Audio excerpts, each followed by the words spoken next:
రంజాన్ శుభాకాంక్షలు తెలియజేస్తున్నాను. ముస్లింలంటే బ్రిటిష్ వాళ్ళు మన దేశానికి రాకముందు 600 సంవత్సరాలు ఈ దేశాన్ని పాలించిన పాలకులు.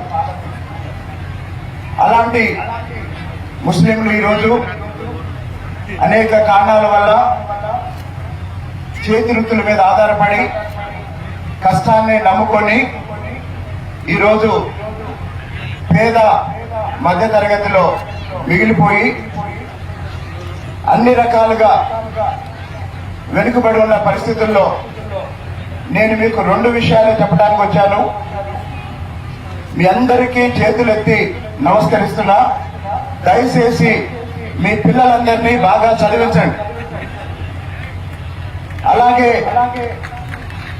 మీ పిల్లలందరినీ బాగా చదివించి వాళ్ళని ఉద్యోగస్తులుగాను వ్యాపారవేత్తలుగాను తీర్చిదిద్దని మనం పేదరికం నుండి బయటపడతాం. కాబట్టి మీ అందరికీ నేను చెప్పేది ఒకటే, పిల్లలు బాగా చదవాలి, చెడు అలవాట్లకు దూరంగా ఉండాలి, మంచి ఉద్యోగాలు మంచి వ్యాపారాలు చేయాలి. ఇది నేను కోరుకునేది. మీ పిల్లల చదువు కోసం, మీ పిల్లల ఉద్యోగాల కోసం ఏ సహాయం కావాలన్నా ఏ సమయంలోనైనా నా దగ్గరికి రండి, నేను మీకోసం పనిచేస్తాను. తర్వాత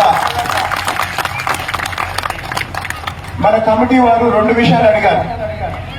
మొదటిది ఒక వాహనం గురించి అడిగారు. మొదటిది ఒక వాహనం. ఆ వాహనానికి సంబంధించి నేను 5 లక్షల రూపాయలు ఇస్తాను.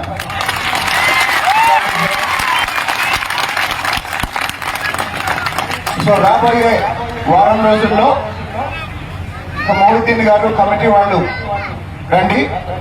ఆ వాహనానికి సంబంధించి నేను ఒక 5 లక్షలు ఇస్తాను. ఇక ఈ ఈద్గా ఎక్స్టెన్షన్ సంబంధించి అది ప్రభుత్వం చేయాల్సిన పని కాబట్టి ఎన్నికలు అయిపోయిన వెంటనే వాస్తవానికి ఈ ఈద్గాని అభివృద్ధి చేసేటప్పుడు వచ్చే 100 సంవత్సరాలకు ఆలోచించి ఇంకొక 5-10 ఎకరాలు ఇక్కడ సమీకరించి దీన్ని అభివృద్ధి చేయాలని నేను కోరుకుంటున్నాను. ఎందుకంటే 1 ఎకరమో 2 ఎకరాలు మళ్ళీ 10 ఏళ్ల తర్వాత ఇరికైంది కదా అయితే. కాబట్టి ఒక 50-100 సంవత్సరాలకి సరిపోయే విధంగా అన్ని సౌకర్యాలతో అభివృద్ధి చేయడానికి మీరు అడగకపోయినా ఎన్నికల తర్వాత నేను పనిచేస్తానని మీ అందరికీ ఇంకొకసారి రంజాన్ శుభాకాంక్షలు తెలియజేస్తూ మళ్ళీ చెప్తున్నాను, పిల్లల్ని బాగా చదివించండి. మీలా మీ పిల్లలు కష్టపడకూడదు, మీలా మీ పిల్లలు ఇబ్బంది పడకూడదు.